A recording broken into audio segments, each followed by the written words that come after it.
Okay, guys, this is Sean. I want to leave this video for the Let's Talk Soccer challenge that John posted on Twitter, which I think is an excellent idea for coaches to start conversing.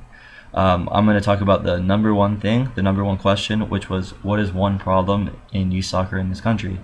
It is one problem that I will talk about. I'll go into detail about the multiple problems that cause this one problem, and ultimately have numerous very talented players that could be easily playing professional go completely down the drain and not make it to MLS, not make it to even NASL or USL, and end up being, I guess has-beens because of the system. Okay, so I'm going to talk about this because it's something that I've seen growing up in California as a player, and also I've begun to notice also as a coach now.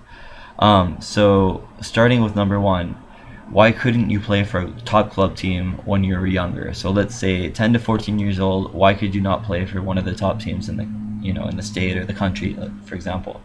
Number one, and probably the most important one, would be financial reasons. Okay, so your parents were not able to pay the $2,000 to $3,000 it takes to send your child to one of the top teams in the state or country. Because with the tournament fee, or with the club fees come the tournament fees for out of state or out of region competition, and frankly many of the best players that I've seen in my regions have not been able to afford those fees.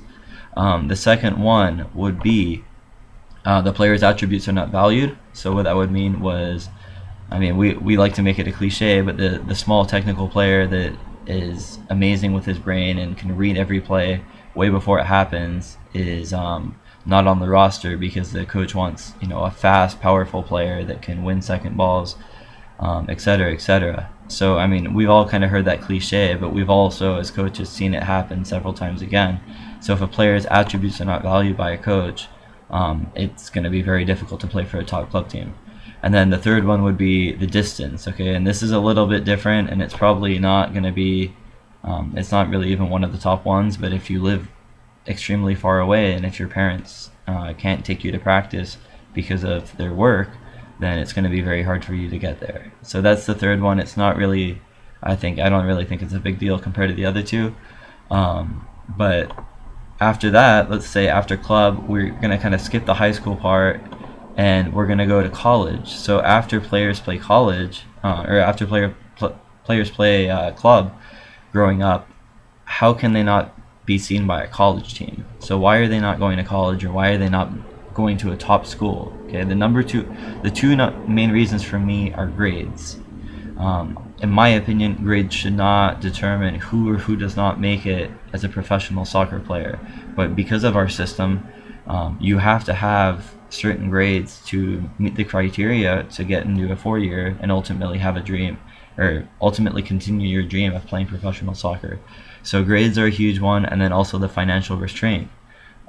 So many families do not have money to send a kid to a 4-year university, especially D1 school, unless there's a full ride. And with soccer, that's not as common as it is in American football or in basketball, for example. So financial restraint and grades are two things that when we hit college, completely suffocate so many of the talented players in this country, and it pretty much just sends them in exile. And a lot of these guys will end up playing in Latino leagues and never really making the most of their talent because of these two things set in place.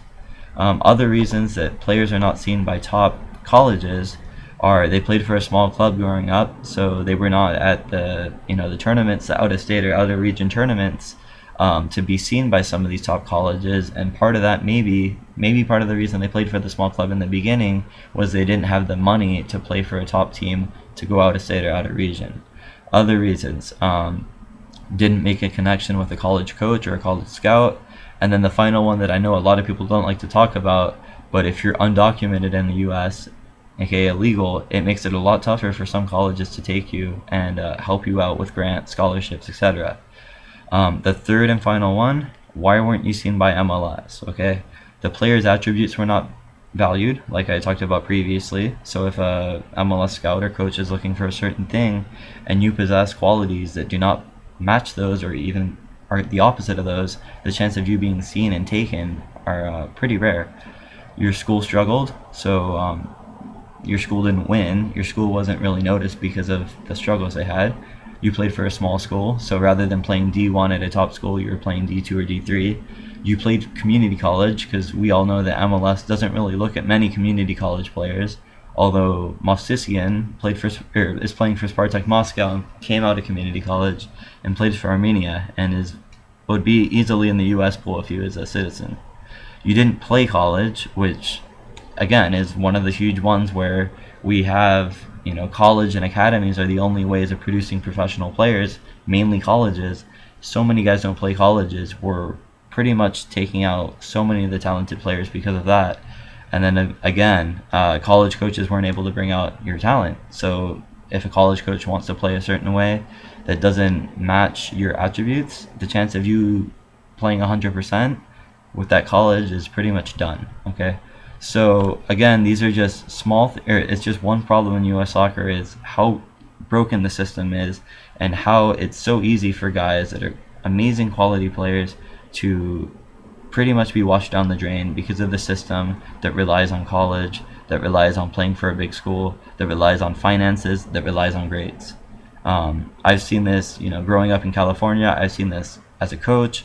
It's frustrating, and I hope it's something that we can change, because I think the sooner we change it, the more beneficial it's going to be for our country, the more competition we're going to have, and the more badass players we're going to be able to produce, which is ultimately the main goal of this country.